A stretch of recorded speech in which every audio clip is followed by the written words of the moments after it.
Sadie Cohen, Bounty Hunter, Part 7. Previously, in Part 6, The Good, the Bad, and the Barely Legal, Sadie Cohen thought she was done with ghosts when she traded Tilly in at Fort Crookedjaw.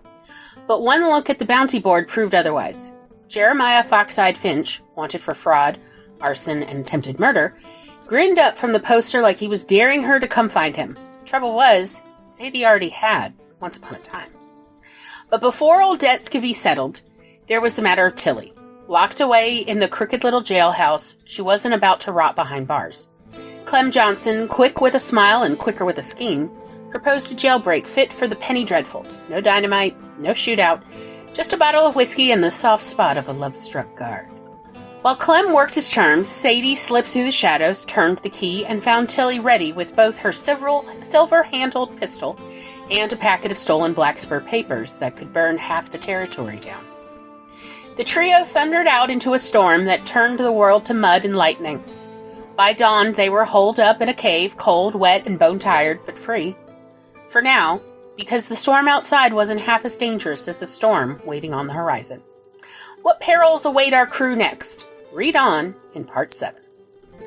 A Love That Endures by Glory Fink. Content Advisory.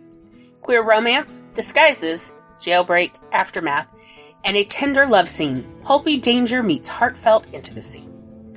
I'd never been much for hiding, but a thunderstorm and our horses had bought us just enough cover to hole up in a dry arroyo.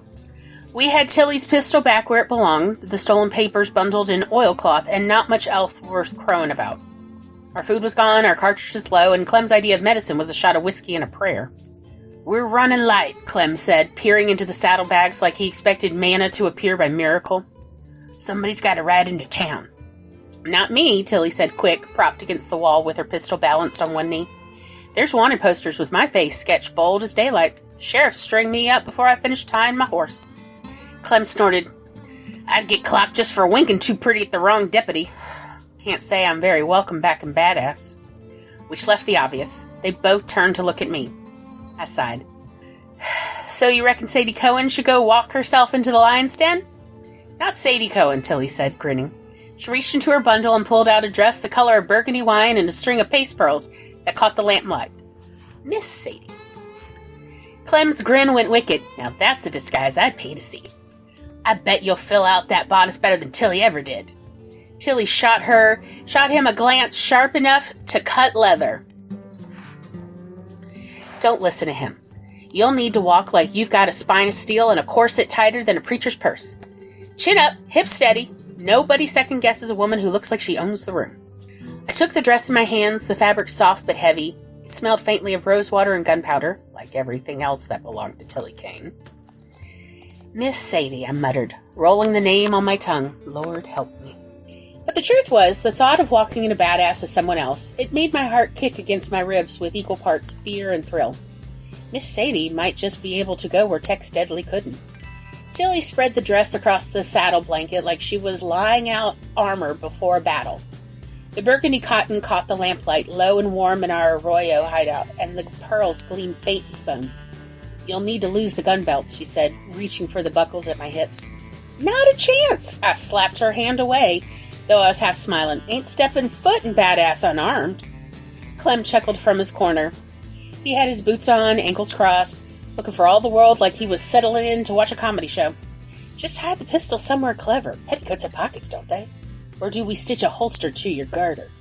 "Don't tempt me," Tilly muttered. "I've done worse." They fussed over me like hens dressing a prize chick.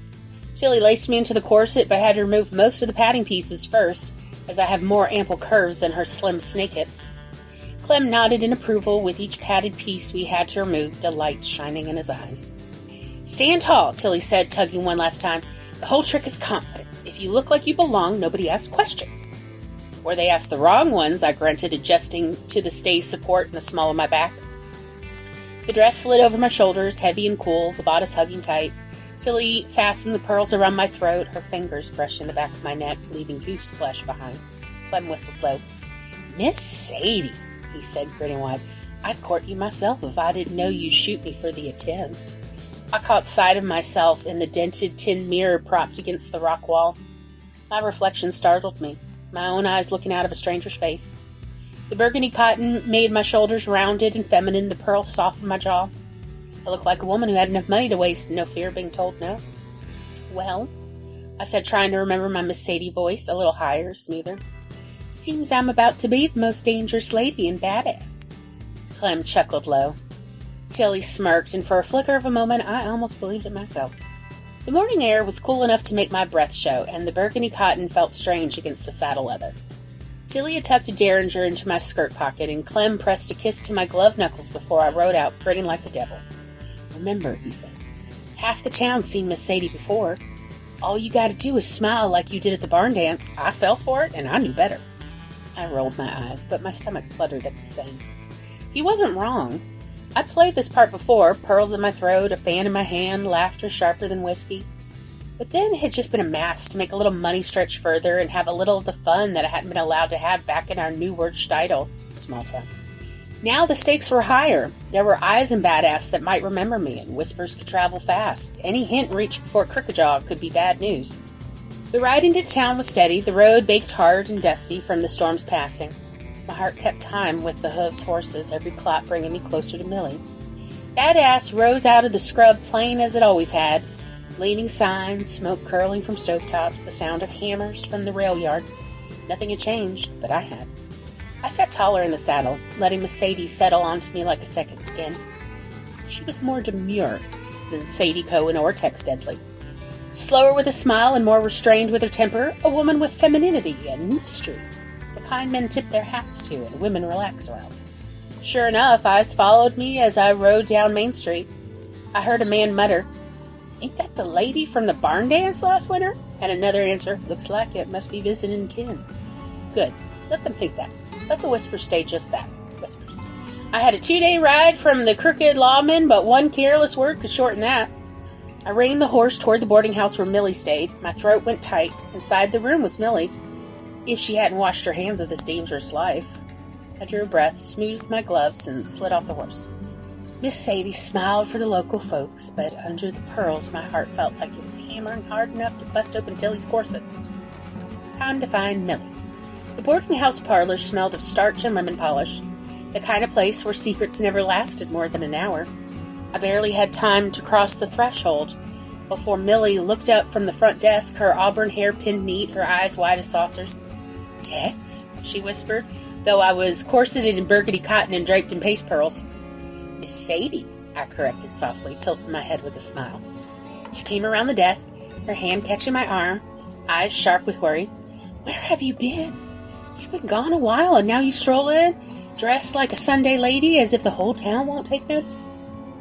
I covered her hand with mine. I couldn't send word safer this way. "Nothing's come across the wire about," I lowered my voice, "about Tilly escaping." She shook her head, relief loosening her shoulders. "No bounties I've seen. Nothing. If Fort Crookajaw's hunting her, they haven't spread it this far yet." That was something, at least. Millie straightened, slipping back into her composed self, though her thumb still brushed against my sleeve. "Then don't linger here too many ears. Go through the back of the newspaper. Your place is still locked up tight. I'll meet you there in a bit." I wanted to argue, to hold her close right there in the parlor, and damn the whispers. But her tone brooked no debate. I nodded once, and then turned to his left as though I had business elsewhere, pearls glinting in the daylight. The Gazette's back alley was as I remembered, crates stacked high, used ink barrels covered in dips and drabs. I slipped through the rear door and up the narrow stairs, the old wood creaking beneath my boots. My apartment opened with the key I still carried, dust motes swirling in the sun. Nothing had changed. The large bed in the corner, the chipped enamel basin, the iron skillet waiting on the stove. I set to work.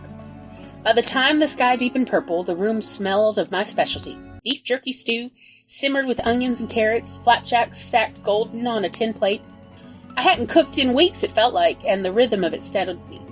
Knife against the cutting board, batter hitting hot iron, the slow stir of a spoon through broth. Hours passed.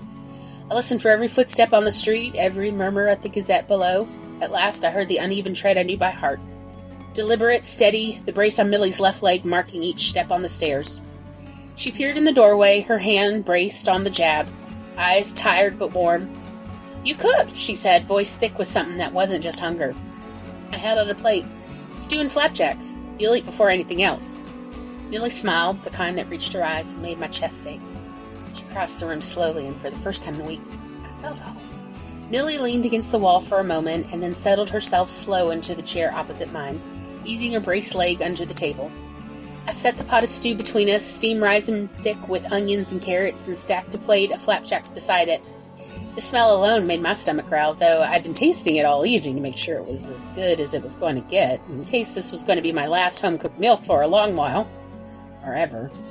"Stew and flapjacks," she said, smiling soft as a lullaby. "You never did change your notion of supper." "Some things don't need changing," I told her, ladling a bowl for her before one for myself. I let her eat a few spoonfuls before I started in on the story. No need to spoil a hungry woman's appetite. I kept it to the bones. The jailbreak at Crookajaw, Clem's silver tongue getting us the keys, Tilly's pistol and papers back in her hands, the thunderstorm, the cave. I left out the finer shades of fear and the way my heart pounded when the lightning split the sky. She didn't need that weight. Millie tilted her head, studying me close when I came up for air. Gaze lingered on the lace cuffs, brushing my wrists. "That dress," she said at last, voice quieter than before. "Is it Tilly's?" I swallowed a mouthful of flapjack. "It is. Clem thought I ought to play at being Miss Sadie again, just for the trip in. Fewer questions that way." Millie smiled, didn't reach her eyes, but she nodded. "You always did wear with skies like second skin." She reached down in the gunny sack by her chair and pulled it onto the table. "Speaking of questions, I brought answers. Flour, salt, dried beans, coffee, some jerky, enough to keep a crew fed for a spell. Dry goods man gave me a look when I hauled it all, but he don't talk half so much as he listens." I sifted through the bundles, grateful, though my chest pinched tight at the effort it must have cost her to walk that circuit. "Millie, this is more than She cut me off with a flick of her hand. "Don't argue. If I can't ride out with you, I can at least keep you all fed." Then she leaned forward, a spark brightening her tired eyes. "And there's more. I didn't tell you before, but I won a property a few months ago. Ramshackle thing out on the prairie. Farmhouse, barn, falling down fences. Took it off a man too drunk to read his own cards. Been sitting on that deed, worrying if it'd scare you off if I went too domestic." Her lips twitched, half smile, half challenge. I set down my spoon, heart giving a jump. "Millie, don't," she said again, softer. "Don't go telling me it ain't fit. It's fit enough for a hideout, better than running in circles through storms and brush. You, Clem, Tilly, me, we can put our heads together there. Figure out how to take the fight back to Blackspur. Judge Greaves and Sheriff Murdoch won't be expecting that." The feelings bubbled between us, warm and homelike. For the first time in weeks, I let myself imagine a roof over our heads that wasn't borrowed or earned. Millie leaned back in her chair, crossing her arms as if to see how far I'd let her words settle. Candlelight caught the curve of her jaw, sharp and stubborn as ever. "You don't have to carry this fight alone, Sadie," she said. "You never did. You just never trusted anyone enough to hold the weight with you." That stung, mostly because it was true. I traced the rim of my bowl with a finger, thinking on all the nights I'd convinced myself I was keeping folks safe by keeping them at arm's length. "Millie," I started, but she shook her head, curls shifting in the lamplight. "I ain't asking for sweet talk." She tapped the sack of provisions with her knuckles. "I'm asking you to let me count myself and the crew. Clem's already proven he'll risk everything at your side. Tilly's got her own fire and her own stake in seeing Blackspur burn. Me? I may not ride as fast, but I got a sharp mind and a place no railroad man's gonna look twice at. That's worth more than stew and flapjacks." Her gaze softened then, but it still pinned me in place. "And as for this dress," she let her eyes run over the lace, slow and unhurried.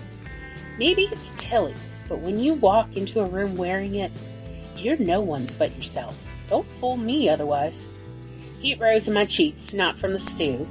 I'd faced down gunmen with steadier hands than I had just then. I pushed my bowl aside and reached across the table, covering her hand with mine. The bones of her fingers pressed through my palm strong. "All right," I said, voice rougher than I meant. "You're crew. More than crew." Millie's smile returned at last, slow and certain. She gave my hand a squeeze, then pulled it to her lips for the briefest kiss. "The kind that can turn the whole world quiet."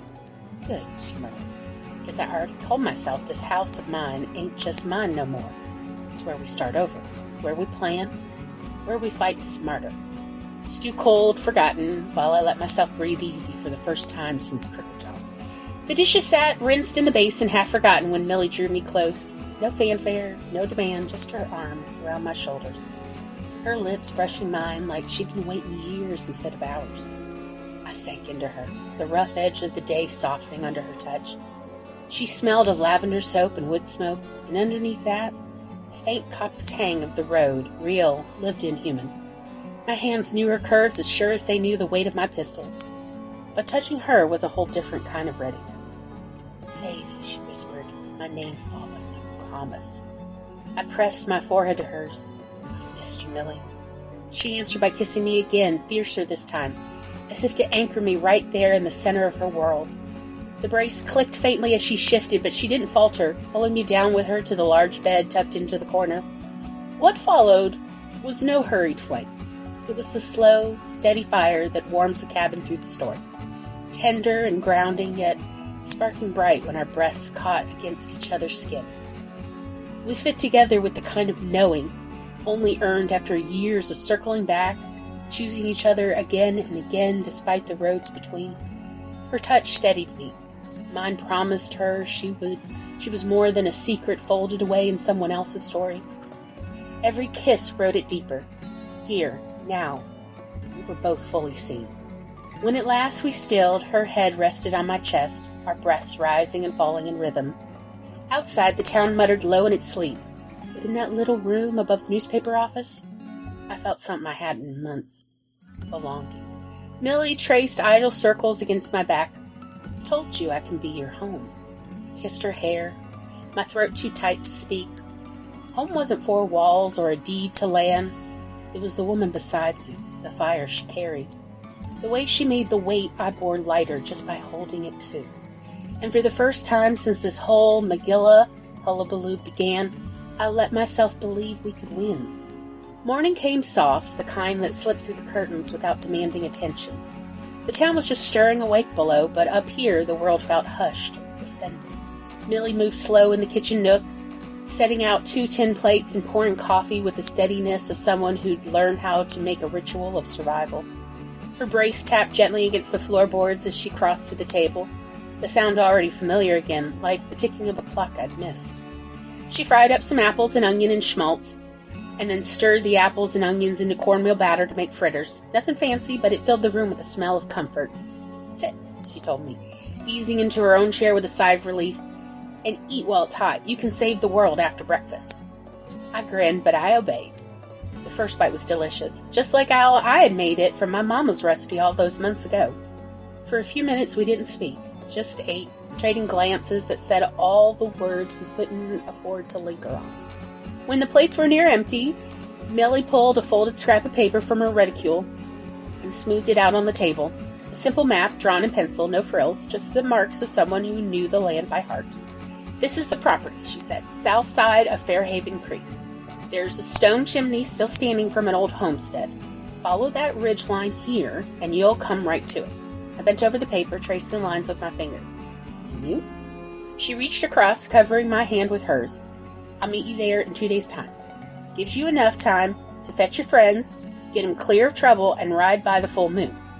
I'll bring more provisions when I come. It'll be easy to explain that I'm fixing up my new place if anyone asks while I'm purchasing so much. I'll see if I can get a hen or two, too." I looked at her, then really looked. The determination behind her eyes, the steadiness in the face of everything stacked against us. My throat caught with something halfway between love and fear. "Millie, don't waste breath on promises you can't keep," she said softly, though her thumb brushed tender over my knuckles. "Just be there. We'll put our heads together, all of us, figure the rest out." The sun caught the edge of her hair, gilding her in that quiet light, and for a moment, the fight with Blackspur, the weight of Greaves and Murdoch, the danger dogging us all, none of it mattered. There was only the warmth between us, and the rare, fragile peace of breakfast with the woman I loved and trusted. Coming soon in Part 8, The Outlaws' Council. A ramshackle shack, a firelight council, and the first real plan this crew has dared to dream. But Blackspur Railroad's reach is long, and even a hideout might not stay hidden for long. Thanks for riding along with Sadie Cohen Bounty Hunter. Your support truly makes all the difference. If you enjoyed this chapter, you could tap the heart button, leave a comment, Sadie does love gossip, or you could even buy us a coffee if you're feeling generous on Ko-fi, Venmo, or Cash App. Your support keeps these stories alive, helps queer voices thrive, and gives you a front row seat to new worlds. Join us today and become part of the glorious community. Don't miss Sadie's next adventure. Be sure to subscribe to Glorious Magazine. Stay connected with all the magic brewing over at Coffee Bunny Crafters Cafe. And you can follow me right now, not on Blue Sky, but Instagram. You can follow me, YouTube, Twitch, Facebook, and TikTok. Thanks for listening, and goodbye.